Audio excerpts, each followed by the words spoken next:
Hello everyone, welcome back to Maximum Attack Rallying. I always say welcome back, don't I? I said this in the last video. If you've never watched one before, welcome, not welcome back, welcome. Anyway, let's not dwell on that. There is only one topic for this week's video, and it is not the Safari Rally. I could talk about the Safari Rally, which is happening this weekend. It started already. Thierry Neuville was fastest on the first stage, but we'll talk about that next week because it's a bit early. I could have done a preview earlier in the week, but there is a preview that you can read on Instagram. There is a link in my YouTube profile. So let's talk about the Northwest Stages, the first round of the British Rally Championship, and what a rally it was, for good and for bad. I think it's fair to say that the organisers had what could only be described as a bit of a mare. It was a very, very difficult weekend for them. I will address that because I do want to talk about it, because I think there has been a lot of unfair comments made online, a lot of which I suspect were by people that weren't even there. And I think it's worth talking about, isn't it? Because organising a rally is very, very difficult, and I don't think that some of us always quite grasp just how difficult it is. And I think the Northwest Stages was an example of how difficult it can be. So, man, I don't even know where to begin. Basically, so what happened is, to just give it the very short version first, is that essentially during the mornings there was 2 loops of 5 stages, 10 stages in total, and during the morning a decision had to be made that the morning loop would have to effectively be stopped, and that cars returned to service for lunchtime, and then the afternoon loop happened pretty much on schedule. And the reason that all of this happened is because of a lot of factors that were effectively out of the organisers' control. So basically, to start with, on the first stage there were a number of offs, including James Ford, who removed 2 wheels from his Citroën C3 Rally 2. The problem is, when something like that happens, as I understand it, is that on a tarmac rally like that, there are a lot more restrictions when it comes to people actually accessing the stage. So whereas on a forest rally you might get a load of people swarm all over the car and at least move it out of the way, on a tarmac rally that's much more difficult. And obviously if you've only got a low number of marshals and a car's missing wheels, it's very, very difficult to move. So there was a few problems on the first stage that caused some delays. Then on the second stage, the same thing again. There was a few small accidents which caused some problems, but on the second stage, I'm not sure if everyone's aware of this because I haven't had lots to talk about it. There was actually one quite serious accident that required a medical crew to attend. The crew were thankfully okay. They did have to go to hospital, but they were all right. You know, minor injury, relatively minor injury. So that is a good thing. Sorry if I'm looking down, by the way. I've made some notes because I want to be as clear as possible as I can about this. So that obviously caused some problems. Then we come to the third stage.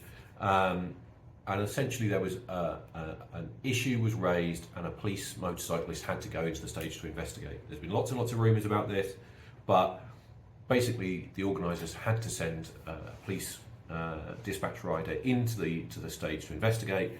That took time. It took around 45 minutes while he was investigating and trying to find out what was going on. And obviously with the delays from the previous 2 stages, you know, they were behind schedule and they had to make a snap decision at this point.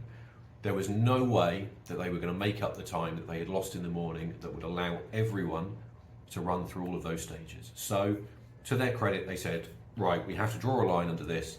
Let's get everyone, the camera's wobbling, look at that, woo! Get everyone back to service and let's go again after lunch. So that was the decision that they made. And I think it was the right decision. You know, it allowed them to run 5 stages in the afternoon, and that was run pretty well, undisrupted, and that was that. You know, I think, as I said at the top, this is a very, very difficult thing to do. Organising rallies is not easy. There is so much you have to do. You've got planning the route itself, managing the road closures, getting marshals, making sure you've got all the recovery cover, medical cover, all of the locals are happy. You know, that you've done all your public relations, all the media, all of the ceremonial start and finish stuff. There is so much going on. And I read something about this today. All of that happens over months and months and months and months and months, doesn't it? You can do all the planning in the world. And trust me, the teams behind these big events are doing all of the planning in the world.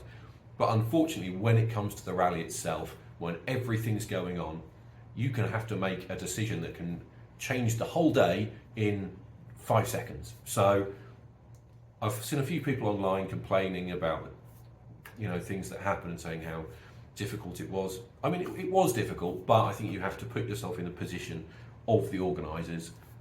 And I think personally that they did what they had to do. They made the best decision that they could to allow the rally to carry on. As I said, they had all these incidents in terms of cars going off, which can't be helped, unless you wanted people to go slowly, which I don't think is really the point. As I understand it, there were issues with timing in the mornings. They had to go back to kind of old school timing. So they had redundancy and backups in place, and essentially they did what they had to do to keep the rally running. I think it's also worth mentioning the weather. If you've seen any of the footage, you will know that the conditions were horrendous. As I understand it, I wasn't in the area, unfortunately, but as I understand it, the weather was lovely on Friday, lovely on Sunday, but on Saturday it was horrendous. I've had reports of 50-mile-an-hour winds, hail, sideways rain, everything. It was pretty dreadful. Obviously, that made it difficult for the organisers, it made it difficult for the crews, and hence caused some of the offs. And I mean, if you were a marshal, can you imagine standing out? I have stood out in some pretty horrible conditions on rallies. So, yeah, a big well done to the marshals who did all of that. What a horrible job. I know we do it for the love of it, but at times it's a bit of a horrible job, isn't it? So I just wanted to cover that and get it out of the way.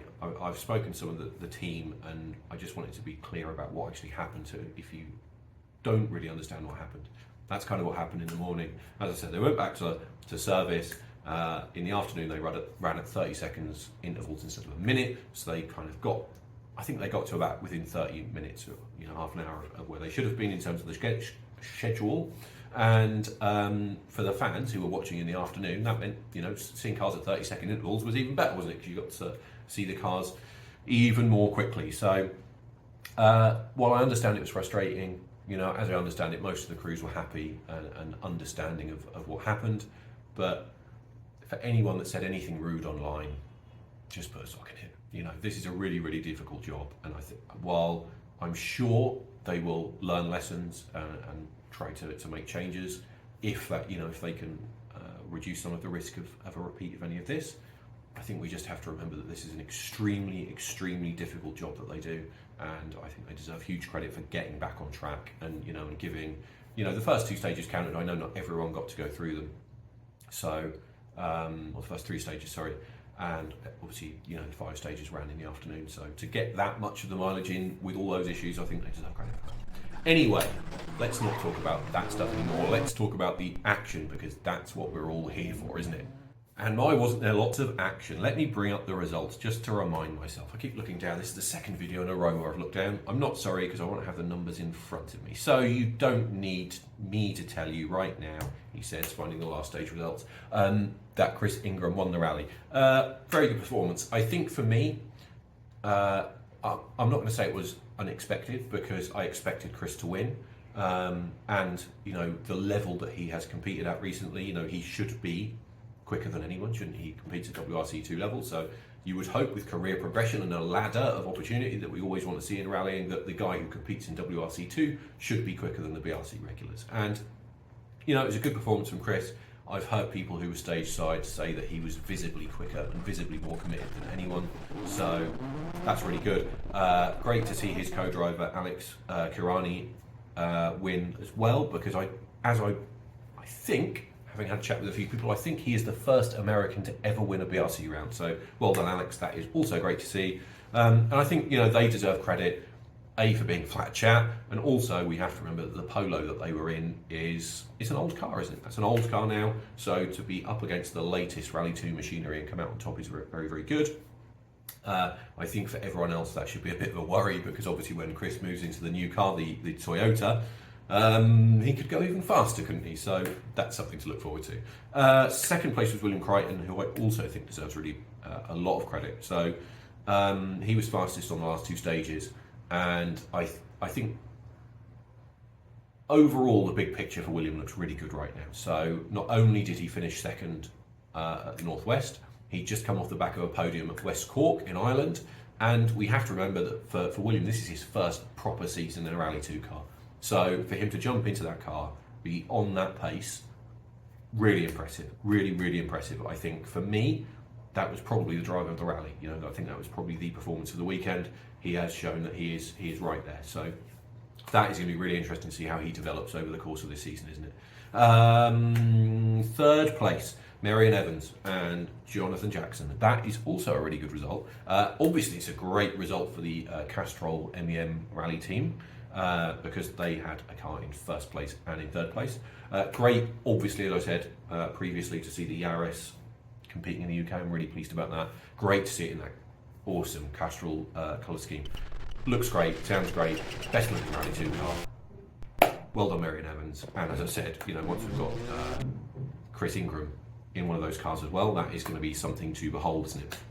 I'm going to run through the rest of the top 10 briefly. Don't want to go on too long, but so fourth place was James Williams, who's definitely worth a mention. He was the Pro Tyre National Asheville winner, which was really good to see.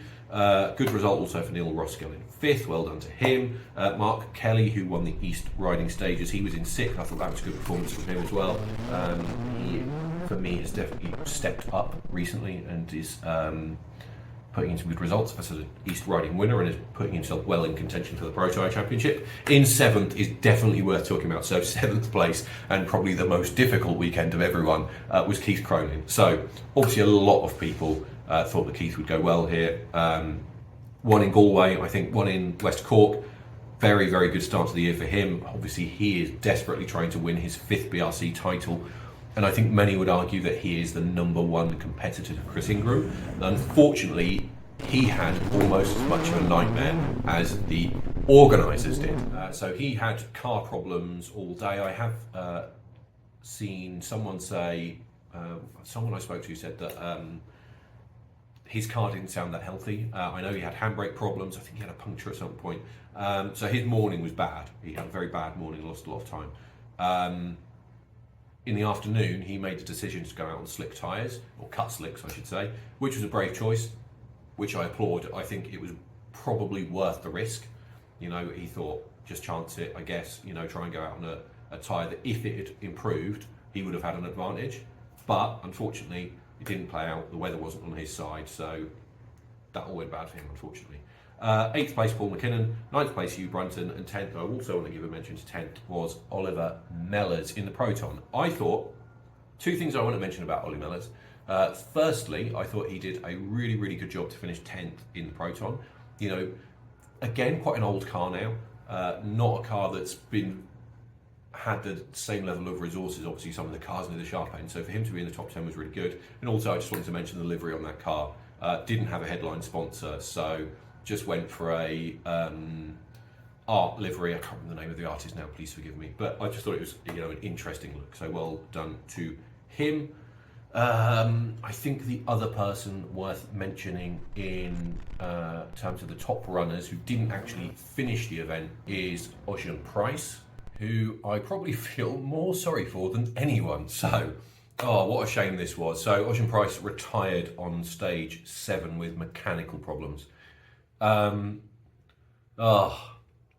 Yeah, I'm really disappointed by that because I think the afternoon battle would have been totally different had he not had that problem that forced him out. So he was, let me just check. Sorry, forgive me. Terrible, isn't it? Yes, there we go. Found it. Sorry. He was sitting in second place at the end of stage 6, just 3.6 seconds behind Ingram. He went fastest on stage 6, and he had also gone fastest on stage 3. So Ingram was fastest on the first two, then stage 3 and stage 6, because obviously 4 and 5 didn't happen.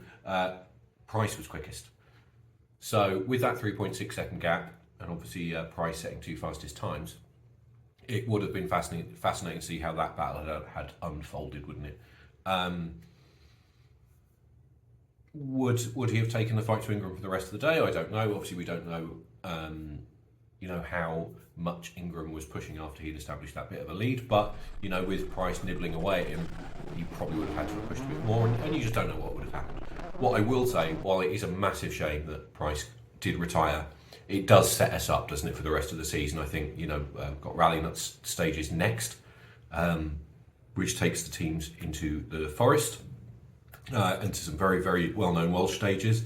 So I think seeing how things unfold there, Price on Welsh gravel in a very, very good Fiesta, that is set to be a good battle, isn't it? I think I know I said earlier on in this video that Cronin is seen by many as the one to take the fight to Ingram, but I think Price has to be in there, doesn't he? I think certainly on the next round he should be one in there. So let's hope for him there are no more car problems, and that we can see that battle unfold. I think for me it is still going to be a three-way fight between Ingram, Price and Cronin, but we didn't quite get to see that this time, unfortunately, did we? We saw flashes of it, but obviously with some problems we didn't get to see that. I do just want to also mention Max McRae. He didn't actually finish the rally, but looking at stage 6, he did set third fastest time, so I think there's still some more to come there, isn't there? Obviously